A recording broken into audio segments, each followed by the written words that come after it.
Mayor পদ থেকে ফিরহাদের ইস্তফা। কলকাতার মেয়র পদ ছাড়ছেন ফিরহাদ হাকিম, আর কিছুক্ষণ পরেই ইস্তফা দেবেন ফিরহাদ হাকিম। আমার সঙ্গে আবির রয়েছে ফোনে। আবির, কি খবর আছে? তুমি জানো যে দুদিন আগে একটা বার্তা দেওয়া হয়েছিল এবং আমরা জানি যে কালীঘাটে যখন তৃণমূল কংগ্রেসের বৈঠক হচ্ছিল সেখান থেকে বেরিয়ে কুণাল ঘোষের তরফ থেকে বলা হয় যে মমতা বন্দ্যোপাধ্যায় সম্মতি দিয়েছেন এবং তারই পরিপ্রেক্ষিতে ফিরহাদ হাকিম তিনি কলকাতা পুরসভার মেয়র পদ থেকে পদত্যাগ করছেন। যদিও ফিরহাদ হাকিম তিনি সেই মুহূর্তে জানান যে তিনি তখনই পদত্যাগ করছেন না, তবে গত কয়েকদিন ধরে একটা আলোচনা চলছিল যে ফিরহাদ হাকিম যে কোনো মুহূর্তে পদত্যাগ করতে পারেন। নিয়ম অনুযায়ী ফিরহাদ হাকিমকে পদত্যাগ করতে গেলে যিনি চেয়ারপারসন রয়েছেন তার কাছে গিয়ে, যিনি কলকাতা পুরসভার চেয়ারম্যান রয়েছেন তার হাতে গিয়ে পদত্যাগের চিঠি হাতে তুলে দিতে হবে, এটাই নিয়ম। আজকেই সেই পর্ব হতে চলেছে এবং আজকে তিনি আর কিছুক্ষণের মধ্যেই সেই পর্ব ছাড়বেন, এমনটাই পুরসভা সূত্রে খবর। তুমি জানো যে গত কয়েকদিন ধরেই তৃণমূল কংগ্রেসের অভ্যন্তরে কলকাতা পুরসভা নিয়ে নানা ধরনের ডামাডোল চলছে। একাধিক যারা মেয়র পরিষদ তারা যেমন সঙ্গ ত্যাগ করছেন, তারা যেমন পদত্যাগ করছেন, আবার আমরা দেখেছি যে বড় চেয়ারম্যানের পদ একাধিকজন তারা ছাড়তে শুরু করেছে। একের পর এক সমস্যা ভিতরে ভিতরে তৈরি হতে শুরু করে দিয়েছে এবং বহু ক্ষেত্রে দাঁড়িয়ে বিভিন্ন যারা মেয়র পরিষদ, যারা কাউন্সিলর, তাদের যেটা অভিযোগ যে তাদেরকে যথাযথভাবে কাজ করার কোনো তারা সুযোগ পাচ্ছেন না।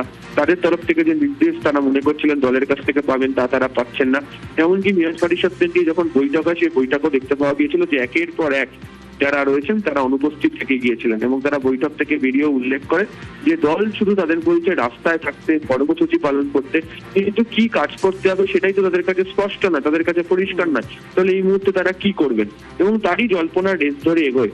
এবং গত দুদিন ধরে আমরা দেখেছি যে শাসক দলের তরফ থেকে রাজ্যের বিজেপি শিবিরের তরফ থেকে একাধিক নেতা বলতে শুরু করেন যে রোজ পদত্যাগ করছি বলছেন কেন, তিনি পদত্যাগটা করে দিন। তো আজকেই কিছুক্ষণের মধ্যেই ফিরহাদ হাকিম তিনি মেয়র পদ থেকে পদত্যাগ করতে চলেছেন, এমনটাই খবর। এবং আমি প্রেক্ষিতটা বোঝার চেষ্টা করবো।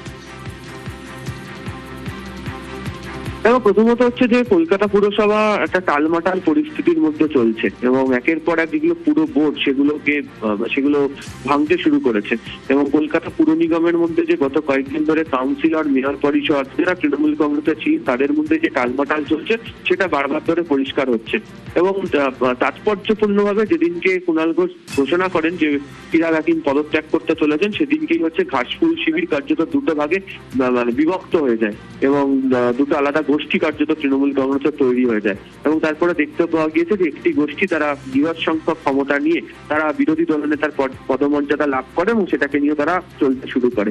এবং যদি বিধানসভা নির্বাচনে তুমি যদি ফল দেখো, কলকাতা মধ্যে যে সমস্ত বিধানসভা আসনগুলি রয়েছে সেই বিধানসভা আসনগুলোর মধ্যে একাধিক যে ওয়ার্ড রয়েছে সেগুলোর মধ্যে মাত্র 42টি ওয়ার্ডের ক্ষেত্রে এগিয়ে রয়েছে হচ্ছে তৃণমূল কংগ্রেস, বাকি সবকটাতেই বিজেপি। ফলে বিধানসভা নির্বাচনের ফলের ভিত্তিতে এমনিতেই কলকাতা পুরসভা কার্যত হাতছাড়া হওয়ার সম্মুখীন হচ্ছে তৃণমূল কংগ্রেসের। কিন্তু প্রশ্নটা ছিল যে এর আগেও বিভিন্ন সময় দাঁড়িয়ে বিরোধী রাজ্যে তৃণমূল কংগ্রেস ছিল, সেই সময় তারা কলকাতা পুরসভা চালিয়েছিল এবং যদি কাউন্সিলরদের ম্যান টু ম্যান যোগাযোগই থাকে, তারা যদি সত্যি জনসংযোগ করতে সক্ষম হন, তারাই যদি বিভিন্ন সময় যদি বলেন যে নির্বাচনের প্রেক্ষিত আলাদা, ওয়ার্ড ভিত্তিক আলাদা, বিধানসভা ভিত্তিক আলাদা, লোকসভা ভিত্তিক আলাদা, তাহলে তো তারা থাকতেই পারেন। এমনকি ফিরহাদ হাকিম তিনি তার নিজের ওয়ার্ডে হেরে গিয়েছেন। একাধিক যারা মেয়র পরিষদ রয়েছেন তারা তাদের নিজের ওয়ার্ডে কার্যত হেরে গিয়েছেন। বিভিন্ন বড় চেয়ারম্যানদের বেশিরভাগ জনই তারা তাদের নিজেদের ওয়ার্ডে তারা হেরে গিয়েছেন। বেশ কতগুলি বিধানসভা রয়েছে যেখানে একটি ওয়ার্ডেও তৃণমূল কংগ্রেস জয়লাভ করতে পারেনি। ফলে সাংগঠনিক দিক থেকে তাদের যে দুর্বলতা সেটা ক্রমশ প্রকাশ পেতে শুরু করে দিয়েছিল এবং ফল দেখে সেটা প্রকাশ আরো স্পষ্ট হয়ে যায়। এবং এরই মধ্যে দাঁড়িয়ে যে পরিস্থিতি চলেছে আমরা দেখতেও পেয়েছি যে মেয়রের সাথে বৈঠক হচ্ছে না, কলকাতা পুরসভার অধিবেশন চালানো যাচ্ছে না, বিভিন্ন ক্ষেত্রে দাঁড়িয়ে এমন কিছু সিদ্ধান্ত গ্রহণ করা হচ্ছে যে সম্পর্কে মেয়র বা পুর বোর্ড তারা অবহিত নন।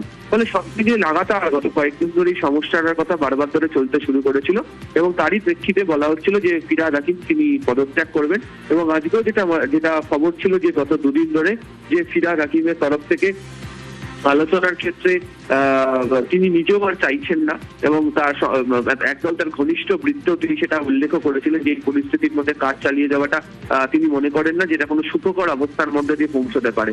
এবং শেষমেশ আমরা দেখলামও যে ফিরহাদ হাকিম নবান্ন থেকে পুরসভা গেলেন, খুব একটা বেশি যে তিনি কালীঘাটের বৈঠকে গেলেন এমনটাও নয়। তো আজকেই তিনি কিছুক্ষণের মধ্যে পদত্যাগ করতে চলেছেন এমনটাই জানতে পারা যাচ্ছে, এবং তিনি তার মেয়রের যে চেম্বার সেখানে তিনি একটি সাংবাদিক সম্মেলনও ডেকেছেন, এবং সেখানে তিনি তার কারণ তিনি সম্ভবত সেখানে তিনি ব্যাখ্যা করে দেবেন তার তরফ থেকে কি বিবৃতি তিনি জানানো হয়, কেন তিনি ছাড়লেন, তিনি তার কি ব্যাখ্যা দেন সেটাও দেখার রয়েছে। ধন্যবাদ। আমার সঙ্গে বিশ্বজিৎ রয়েছে সরাসরি। বিশ্বজিৎ, আর কিছুক্ষণের মধ্যেই ফিরহাদ হাকিম পদত্যাগ করছেন, মেয়র পদ থেকে তিনি সরে দাঁড়াচ্ছেন। বিশ্বজিৎ, কি খবর আছে তোমার কাছে?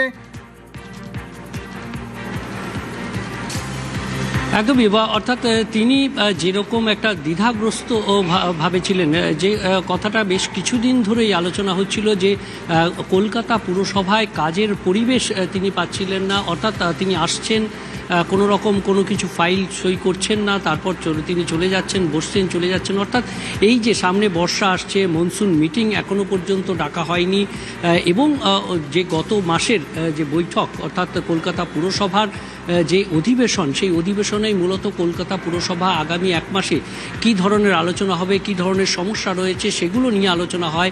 মেয়র পরিষদ বৈঠক, সেখানে গুরুত্বপূর্ণ এজেন্ডা পাশ করাতে হয়। কলকাতা পুরসভা নিয়মিত চালাতে গেলে মেয়র পরিষদ বৈঠক যথেষ্ট গুরুত্বপূর্ণ। সে বেআইনি বিল্ডিং থেকে শুরু করে বিভিন্ন বিষয়ে সিদ্ধান্ত, সেই সিদ্ধান্ত মেয়র পরিষদ বৈঠকে নিতে হয়। গত এক মাসে আমরা দেখেছি, গত মাসের যে অধিবেশন, সেই অধিবেশন 22 তারিখে ডাকা ছিল, কিন্তু অজ্ঞাত কারণে সেই 22 তারিখের অধিবেশন 22শে মে সেই অধিবেশন হয় না, এবং সেই অধিবেশন পোস্টপোন করার পরে তারপর দেখা যায় মালা রায় চেয়ারপারসন, যিনি তার নেতৃত্বে তৃণমূল কংগ্রেসের যে কাউন্সিলররা রয়েছেন, মেয়র নিজে উপস্থিত ছিলেন, মেয়র পরিষদরা ছিলেন, সেখানে ক্লাব রুমে, অর্থাৎ ঘর বন্ধ থাকায় ক্লাব রুমে সেই অধিবেশন করতে হয়। যদিও এই সিদ্ধান্তের, অর্থাৎ এইভাবে অধিবেশন বন্ধ করার সিদ্ধান্তের বিরুদ্ধে মালা রায় চেয়ারপারসন হিসেবে তিনি আদালতে গিয়েছেন, এবং আদালতের নির্দেশ অনুযায়ী তিনি একটি ডেট মেয়র পরিষদের সঙ্গে বৈঠক করে একটি ডেট 19শে জুন আবারও সেই মেয়র পরিষদ, সেই অধিবেশন, কলকাতা পুরসভার অধিবেশন হবে 19শে জুন, সেরকমভাবে গতকাল সাংবাদিক সম্মেলনে বলেছেন। কিন্তু ঘনিষ্ঠ মহলে মেয়র জানিয়েছেন যে এই যে তারিখ, অর্থাৎ অধিবেশনের তারিখ কবে হচ্ছে, কেন হচ্ছে, এই সব বিষয়েও তার সঙ্গে কোনো রকম আলোচনা করা হয়নি।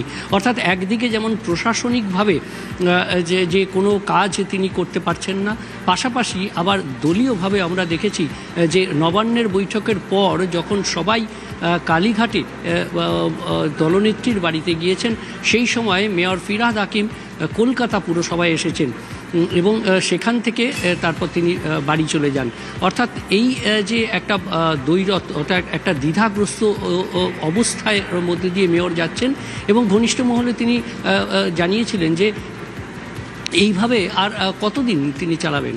যদিও অনেক মেয়র পরিষদ তাকে রিকোয়েস্ট করেছেন, তাকে অনুরোধ করেছেন, গতকাল পর্যন্ত মেয়র পরিষদের একাংশ, কাউন্সিলরদের একাংশ, যে মেয়র পদে তিনি মাথার ওপর আছেন বলে তারা অনেকটা সাহস পাচ্ছেন, কিন্তু যেভাবে একের পর এক কাউন্সিলর গ্রেপ্তার হচ্ছেন, তারপর সেই মেয়র পরিষদ এবং কাউন্সিলররা অনেকেই তাকে অভিভাবকের মতো থাকার অনুরোধ করেছিলেন। তবে শেষ পর্যন্ত হয়তো সেই তাদের অনুরোধ উপেক্ষা করেই আজ পদত্যাগ করতে পারেন। সেই প্রেস কনফারেন্স তিনি ডেকেছেন, সেই প্রেস কনফারেন্সে বিস্তারিত তিনি জানাবেন কেন তার এই সিদ্ধান্ত বা এই অবস্থানের ব্যাখ্যা তিনি দেবেন। কিন্তু যে প্রশ্ন সামনে আসছে যে মেয়র পদে থেকেও তিনি কার্যত মেয়রের কোনো ভূমিকাই নিতে পারছেন না, সেই বিষয়েই তার যে আক্ষেপ, যে একটা দ্বিধাগ্রস্ত মনোভাব, সেই কারণেই তার এই সিদ্ধান্ত হতে পারে, এমনটাই অন্তত ঘনিষ্ঠ মহলে মেয়র ব্যক্ত করেছেন। তবে একদিকে যেমন প্রশাসনিক একটা ফাঁক রয়েছে, প্রশাসনিক একটা দূরত্ব তৈরি হয়েছিল, বিভিন্ন অফিসার, কলকাতা পুরসভার বিভিন্ন অফিসার এবং মেয়রের সঙ্গে, অর্থাৎ নির্বাচিত মেয়রের সঙ্গে, কিন্তু তার পাশাপাশি গতকাল চেয়ারপারসন যে সিদ্ধান্ত নিয়েছেন 19শে জুন অধিবেশন হবে, সেই বিষয়েও মেয়র কিছু জানেন না বলেই ঘনিষ্ঠ মহলে জানিয়েছেন। অর্থাৎ দুদিক থেকে আর কিছুক্ষণ পরেই ফিরহাদ হাকিমের ইস্তফা, কলকাতার মেয়র পদ ছাড়ছেন